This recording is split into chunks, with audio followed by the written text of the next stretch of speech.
At ngayong araw ay magluluto tayo ng sisig gamit ang giniling. Hi guys, another day, another vlog again. This is your Tita Laika. Welcome back to my channel. Tita Laika.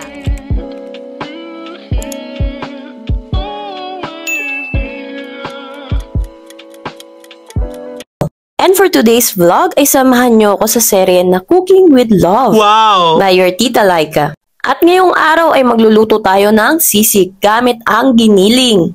Yes, giniling po ang ating gagamitin for today's video. Ipiprito lang natin ang ating giniling sa sarili niyang mantika. Kapag ito ay nag-golden brown na, ay ilalagay natin ito sa may bandang gilid. Maglalagay tayo ng butter at maglalagay din tayo ng sibuyas at bawang. Haluin lang natin itong maigi hanggang sa maging golden brown na ang ating bawang.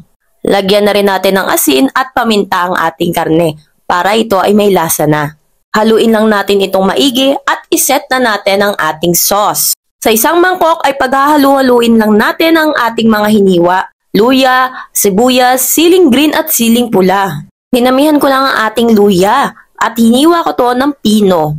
Pagkatapos noon ay ilagay natin ang ating mayonnaise. So matotal ay nailagay ko dyan ay kalahati ng sachet ng mayonnaise. Yang 2 perasong maliit na yan ay dinagdagan ko pa. Maglalagay din tayo ng 3 kutsara ng liquid seasoning, 1 kutsara ng sesame oil, paminta, at asin. Pagkatapos noon ay hahaluin lang natin itong maigi.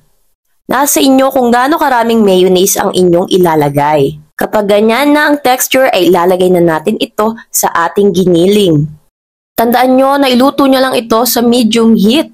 Haluin lang natin itong maigi hanggang sa lahat ng giniling ay malagyan ng sauce. Dahil hindi pwede sa itlog ang aking asawa, ay ganito muna ang ating sisig for today's video. Huwag kayong mag-alala dahil napakasarap ito. I-try nyo na, samahan ninyo ng inyong sarap na beer. Yes! Uy! Sign na to para magluto ka ng sisig.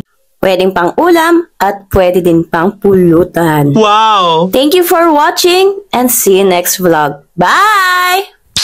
Thanks for watching. Share. Don't forget to like, comment, and subscribe. See you next vlog.